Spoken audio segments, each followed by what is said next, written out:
क्षमामण्डले भूपभूपालवृन्दैः सदा सेवितं यस्य पादारविन्दम् मनश्चेन लग्नं कुरोरङ्घ्रिपद्मे ततः किं ततः किं ततः किं ततः किम् यशो मे गतं दिक्षु दानप्रतापात् जगद्वस्तु सर्वं करे यत्प्रसादात् मनश्चेन लग्नं कुरोरङ्घ्रिपद्मे ततः किं ततः किं ततः किं ततः किम् न भोगे न योगे न वा वाजिराजौ न कान्ता मुखेनैव वित्तेषु चित्तम् मनश्चेन लग्नं गुरोरङ्घ्रिपद्मे ततः किं ततः किं ततः किं ततः किम् अरण्येन वा स्वस्य गेहेन कार्ये न देहे मनो वर्तते मे त्वनर्घ्ये मनश्चेन लग्नं कुरोरङ्घ्रिपद्मे ततः किं ततः किं ततः किं ततः किम् गुरोरष्टकं यः पठेत् पुण्यदेही यतिर्भूपतिर्ब्रह्मचारी च गेही लभेद्वाञ्छितार्थं पदं ब्रह्मसंज्ञम् गुरुरुक्तवाक्ये मनो यस्य लग्नम्. So beautiful shlokas again on guruvaShTakam. So we are repeating guruvaShTakam, but from the 5th shloka onwards to the next 3, comprising all the 8, and then followed by the Falashruti. क्षमा मंडले भूप Bhupal बृंदैः.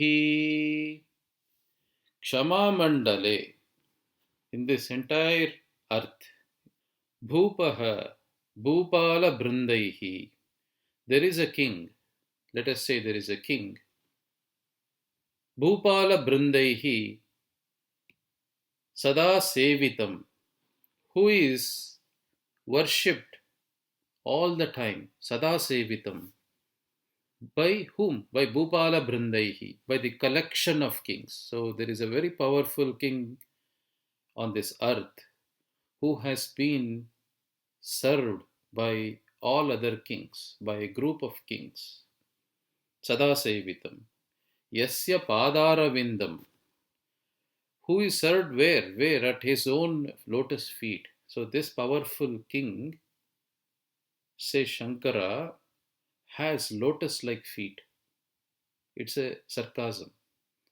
This powerful king who has lotus-like feet is being served by groups of kings across the world. Such a powerful king he is. Now this powerful king is the king of kings. But even then, if his mind is not attached, manashchena lagnam, even with all this prowess of that king who is being served at his lotus feet, the so-called lotus feet, by all other kings all over the world, manashchena lagnam kuroranghripadme. With all of this, if the mind is not attached or united or married to the Guru, tatah kim, tatah kim, tatah kim, tatah kim. What is the use? What is the use? What is the use? What is the use? Incidentally, we will also take a small digression here and look at one of the verses from Sri Vairagya Panchakam, composed by Swami Sri Vedanta Deshikar. क्षोणीकोणशतं शपालनकला दुर्वारगर्वानला क्षुभ्यत्क्षुद्रनरेन्द्रचाटुरचना धन्यान्नमन्यामहे देवं सेवितुमेव निश्चिनुमहे योऽसो दयाळुः पुरा धानामुष्टिमुचे कुचेलमुनये दत्ते स्म वित्तेशताम्. It's a beautiful shloka from Sri Vairagya Panjakam, where Swami Sri Vedanta Deshikar addresses his childhood friend Sri Vidyaranya, who receives the patronage at the Vijayanagar kingdom. And since Sri Vedanta Deshikar was leading a very simple life, Vidyaranya, his childhood friend, wanted to also ensure Swami Deshika gets the due from kings because of his versatile knowledge. So Swami responds back saying that he is not really interested in all of this. Again, Vidyaranya not being convinced, he sends a second request to Swami Deshika. Swami Deshika this time composes 5 shlokas, which is the Vairagya Panchakam, and responds back to his friend Sri Vidyaranya. Kshoni Kona Shatamsha Palana Kala. Kshoni Kona means a small corner of the entire earth. Kshoni Kona. If that corner is divided into 100 parts, Shatamsha, there are 100 parts in that small corner of the earth. Palana Kala Durvara Garvanala. So there are kings who rule that 1/100th of that small corner of the entire earth, and they are filled with pride and arrogance because they rule that portion of the land. Kshubhyat Kshudra Narendra Chaturachana Dhanyanna Manyamahe. Kshubhyat Kshudra. They are mean minded as well. Kshubhyat is unsteady, Kshudra is mean. So not only they are mean minded, but they are also mentally unstable because of the arrogance that has caught up in them. Those kind of Narendra or those kind of kings, Chaturachana, lot of people, Chaturachana is happening even to this day. Even from the days of Vedanta Deshikar to this day, Chaturachana is happening. Chaturachana means psychophancy. They say, right, we butter the people and then we get our job done. That is called psychophancy. So we unduly praise somebody more than their worth, then we call that as idolation of some kind. And that is done with a selfish motive for one's own personal gain. That is what Swami Deshika says here as Chaturachana. So there are lots of people who do Chaturachana for these mean-minded kings who are filled with arrogance because of the fact that they rule 1/100th of the earth, and that too one corner of it. So you got the meaning, right? So they are very arrogant kings. For those kind of kings, there are a few people who survive or have their livelihood by doing chaturachana or psychophancy. Those kind of fortunate people, danyan namanyamahe. We do not know. We are not aware of such kind of fortunate people, or we are not aware of those kind of people who consider themselves as fortunate because they do live, they do survive by means of psychophancy or undue idolation of petty kings who are not even worth mentioning, who think that they are arrogant and haughty because of the fact that they rule a very small portion on this earth. We don't know. Vedanta Deshikar says, we don't know. Manya Mahe is plural. Manye, Manyavahe, Manya Mahe. If he had told Manye, then it would mean that he doesn't know. He says Manya Mahe, which means we all do not know. We do not know. We have not heard of those kind of people. We have not heard of those kind of fortunate people. He uses the word fortunate in a very sarcastic manner. देवं सेवितुमेव निश्चिनुमहे योऽसो दयालुः पुरा. But whom do we worship? Devam. Which Devam is he referring to? He is referring to the Hastagiri's Kanchi Deva Perumal when he is writing this. Devam sevitumeva nishchinumahe. Again a plural, because we have all decided to do service only to that Hastagiri Deva Perumal. Sevitum eva. We want to only serve that God because we have taken a bold decision of serving only that Devam.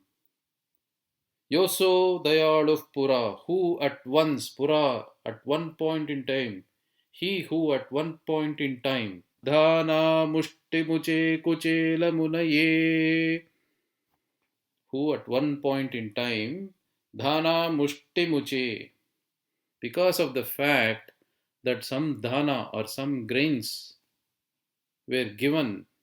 How much of grains? Mushti dhana, which means a handful of grains. Dhana mushti means mushti dhana. A handful of grains were muche, given to him. Kuchela munaye datte sma vitte shatam. Because of that, he gave the status to Kuchela, to Sudama, the status of the Lord of Wealth, Kubera. He is referring now to Krishna Paramatma, whose childhood friend was Sudama, who was a very poor person. Because of the fact that when Sudama visited Krishna at Dwaraka, it's a very interesting story. Sudama and Krishna both studied under the patronage of Sage Sandipini during their childhood. Once they grew up, they got separated and each one had to lead their own lives. Krishna was, of course, from a royal family, Yadavas, so he was obviously rich, and all the more because he is the Bhagavan. Whereas Sudama was a very poor person. He was a very humble person. He was a very devoted person, and he always lived with torn clothes on his body. When he got separated from Krishna Paramatma, he grew, he raised a family, and he had some kids. But he remained very poor. One fine day, his wife Sushila reminds him, Sudama, why don't you go to Krishna, who is at Dwaraka, and ask him, he is anyway your childhood friend, and he is very rich. He should be able to help us. So Sudama was very reluctant when this request was being asked by his wife. But still, with a lot of heavy heart, he decides to go to meet Krishna. But you cannot go empty handed. In our scriptures, whenever we meet elders, a guru or Bhagavan or pregnant women, we need to take something as a gift to them and go. So he wonders what he should take. He is a poor person. He knows that Krishna likes aval or broken rice. That is the grains he takes. He takes a handful of grains and he ties it in his waist and goes to Dwaraka. On the way, he has a lot of questions lingering in his mind. Will Krishna be able to receive this poor person? Yes, he should be able to. He has always been having a large heart and he should not be feeling bad to meet his childhood friend. So all kinds of thoughts keep lingering in his mind, but nevertheless he makes a daring attempt to go and meet Krishna. So when he goes to Dwaraka, Krishna is then residing with his wife Rukmini. So Krishna, upon seeing Sudama, is very excited and goes forward and greets him with all love and affection, and he welcomes him. He embraces Kuchela, his childhood friend, and Kuchela is so filled with joy because Krishna hugged him. Then, of course, Krishna and Rukmini both serve uh, Sudama. They make him sit uh, on the throne, and they wash his hands with chandan and all of, and they wash his legs as well. And then Krishna suddenly asks, "Hey Kuchela, did you bring me anything at all?" Kuchela is taken aback. He doesn't know how to react.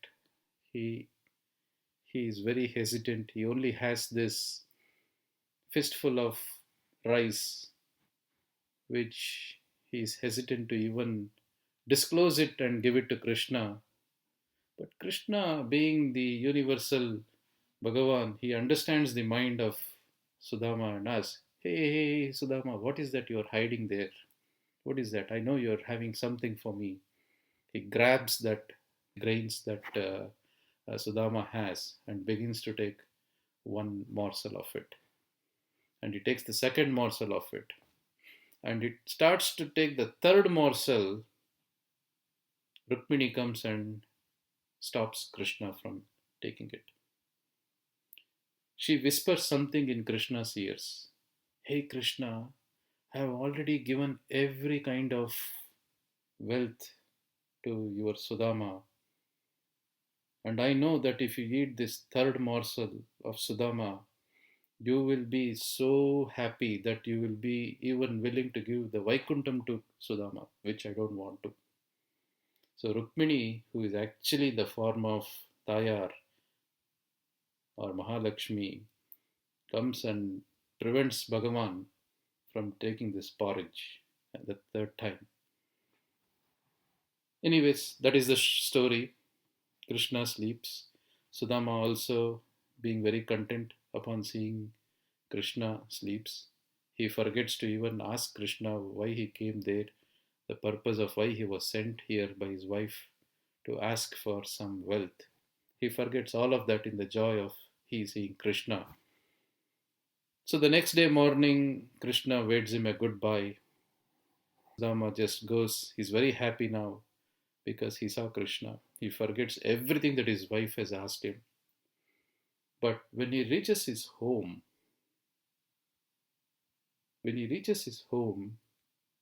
he doesn't recognize that place at all.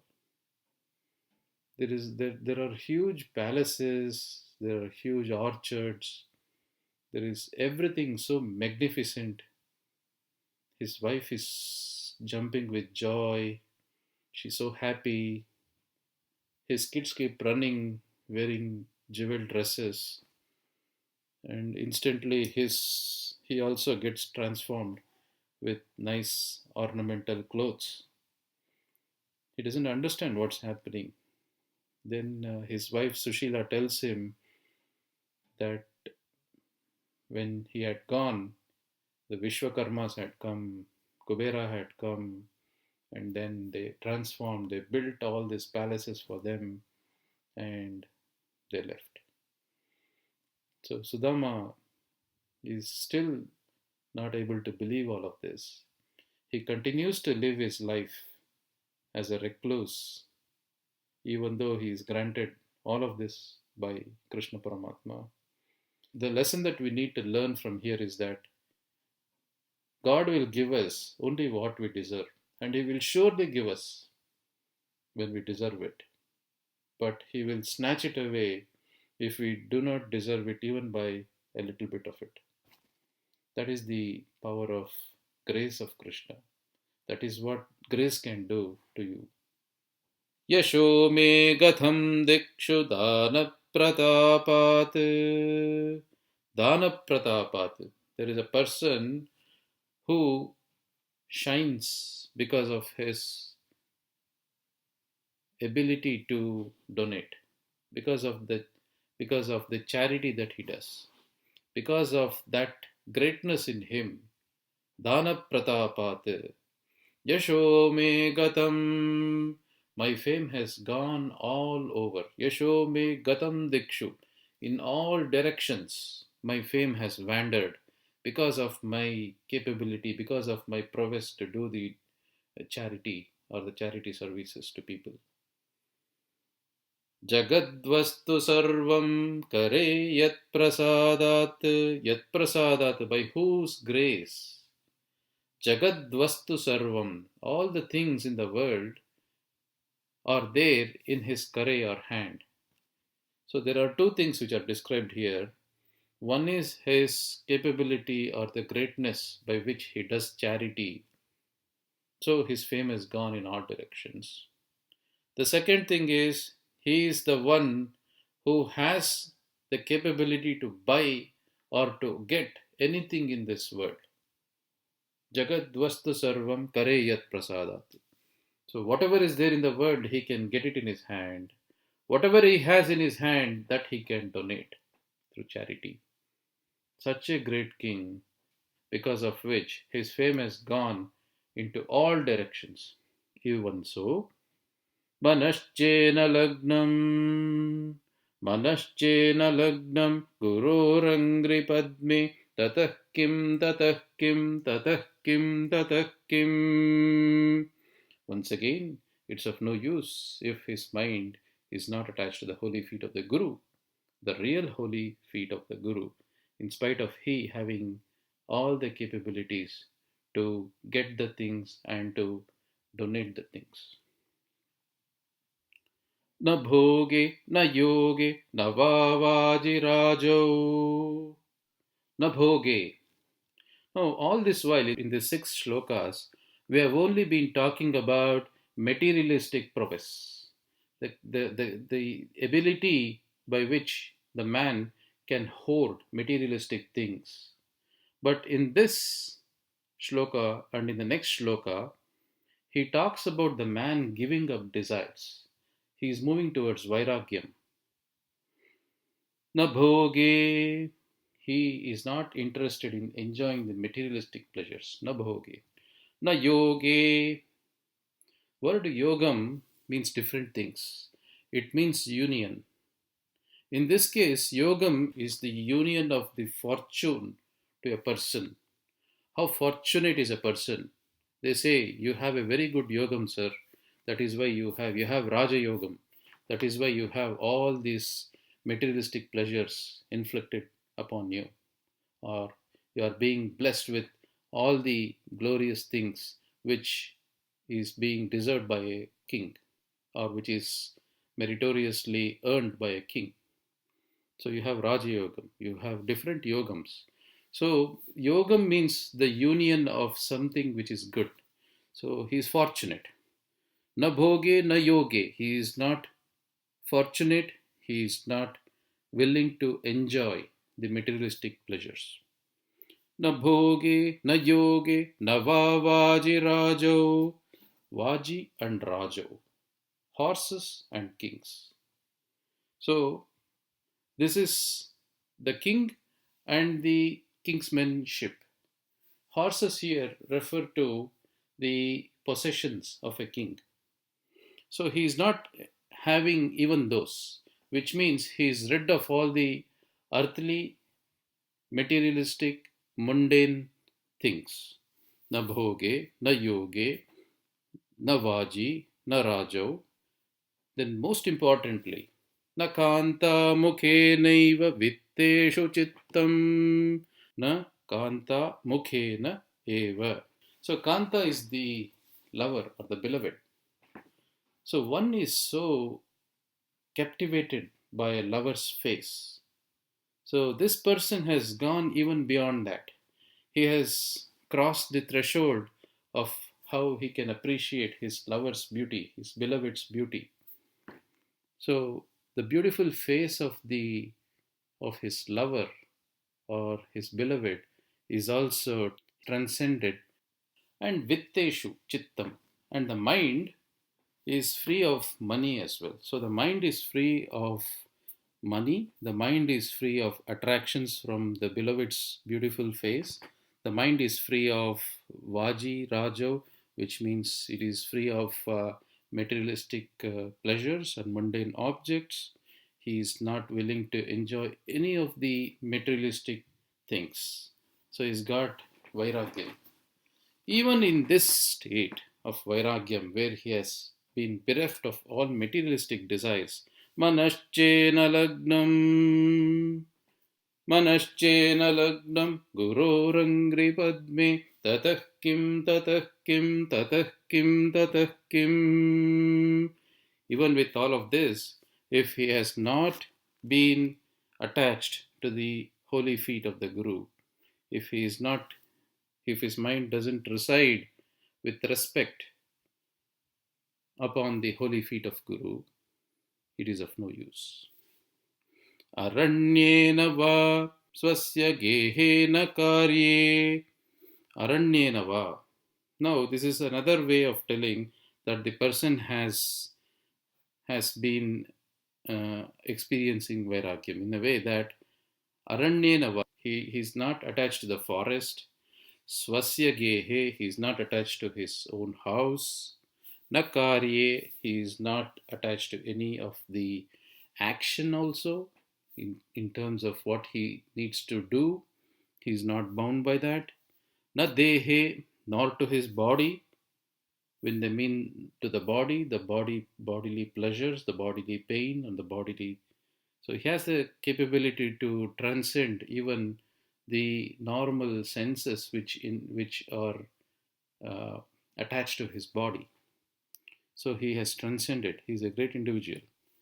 No forest, no house, no action, no attachment to body. Mano vartate me tvanargye, and all useless things he is not attached to, his mind is not attached to. Even with all of this detachment, which is being said in the earlier shloka and in this shloka, if the mind is not attached to the holy feet of Guru, manaschena lagnam gurorangri padme tatah kim, tatah kim, tatah kim, tatah kim. So this ends all the 8 shlokas of guruvaShTakam. The next shloka is about the Falashruti. What will happen when somebody recites guruvaShTakam with a lot of devotion to the Guru? Gurorashtakam yah patet punyadehi. That holy soul, that fortunate soul, that merited soul, punyadehi. Yah patet gururashtakam, yah patet guroho ashtakam. That noble soul who reads these 8 shlokas of the Guru. Yatir bhupatir brahmachari cha gehi. Be it a yati, a saint, or a bhupati, a king, be it a brahmachari, be it a celibate, chagehi, be it a householder.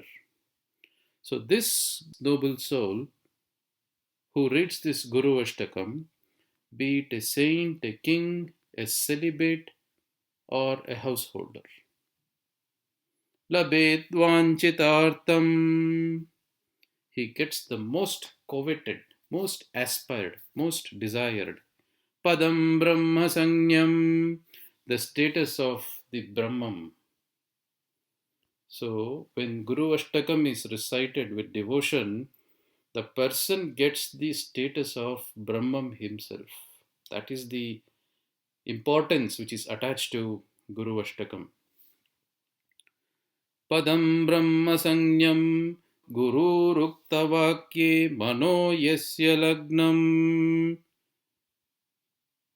So, Mano Yasya Lagnam, when the mind, whose mind is attached to Gururuktavakyam, whose mind is being fixed upon the sayings of the Guru, he attains the most coveted position of the Brahman himself, which means to say that he will have the same status of Brahman, Lord Narayana.